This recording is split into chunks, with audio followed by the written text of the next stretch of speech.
మీ పద్ధతి కంటే ఈ పద్ధతి లోపల 40% ఈల్డ్ ఎక్కువ వస్తుంది మీకు. పత్తి అంటే 6 ఫీట్లు 80 కాయలు కాదు, పత్తి అంటే పల్లి చేను.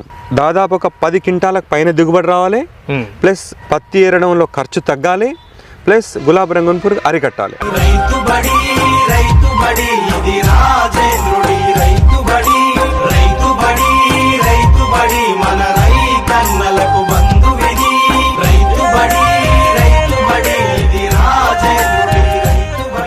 ప్రాంతీయ వ్యవసాయ పరిశోధనా స్థానం Warangal regional agricultural research station RARS వరంగల్లో మనం ఉన్నాం.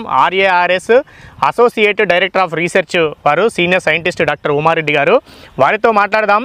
అధిక సాంద్రత విధానంలో పత్తి సాగు చేయడం వల్ల రైతులకు కలిగే ఉపయోగాలు ఏముంటాయి, అధిక సాంద్రత విధానం హై డెన్సిటీ ప్లాంటేషన్ సిస్టమ్ అంటే ఏమిటి, ఒక మొక్కకు కానీ సాలుకు మధ్యన ఎంత దూరం తీసుకొని ఎన్ని విత్తనాలు పెట్టుకుంటే ఒక ఎకరం నుంచి ఎంత పంట దిగుబడి తీసుకోవడానికి అవకాశం ఉంటుంది, రైతులకు ఎదురయ్యే సవాళ్లు ఏముంటాయి, వారితో మాట్లాడి అడిగి తెలుసుకునే ప్రయత్నం చేద్దాం. సార్ నమస్కారం. నమస్తే. పత్తిలో ఈ మధ్యకాలంలో ఎక్కువ మంది వినిపిస్తున్న మాట కానీ ప్రభుత్వాలు ప్రోత్సహిస్తున్న విధానం కానీ HDPS high density plantation system. సాంప్రదాయ పద్ధతిలో సాగు చేసే పత్తి ఏమిటి అంటే ఎంతెంత దూరం తీసుకుంటారో తర్వాత HDPSలోకి వెళ్దాం సార్. అసలు తెలంగాణ రాష్ట్రంలో పక్కకున్నటువంటి ఆంధ్రప్రదేశ్లో పత్తి అనేది అతి ప్రధానమైనటువంటి ఒక వాణిజ్య పంట. సగం విస్తీర్ణాన్ని కొంచెం అటు ఇటుగా అంటే అంత పెద్ద విస్తీర్ణం లోపల పత్తిని చాలా ఏళ్ల తరబడి సాగు చేస్తున్నారు రైతులు.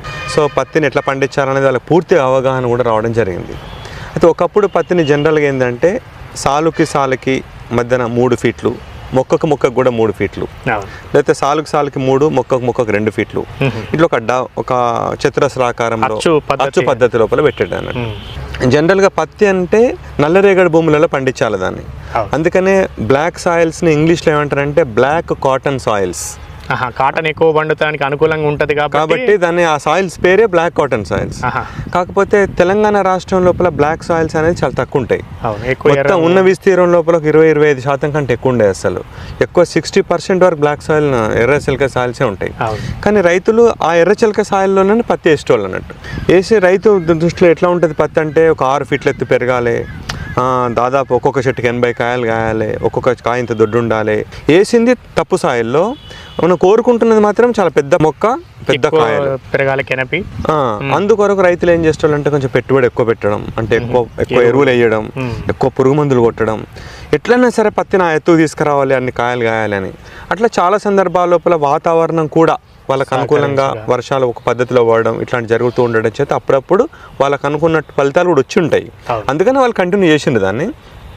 బట్ రాను ఖర్చు ఎక్కువైపోయి అనుకున్న దిగుబడి రాకపోవడం చేత రైతాంగం అంతా కూడా పత్తి సాగు పట్ల చాలా ఇబ్బంది పడుతున్నారు. ఈ నేపథ్యంలోనే మధ్యన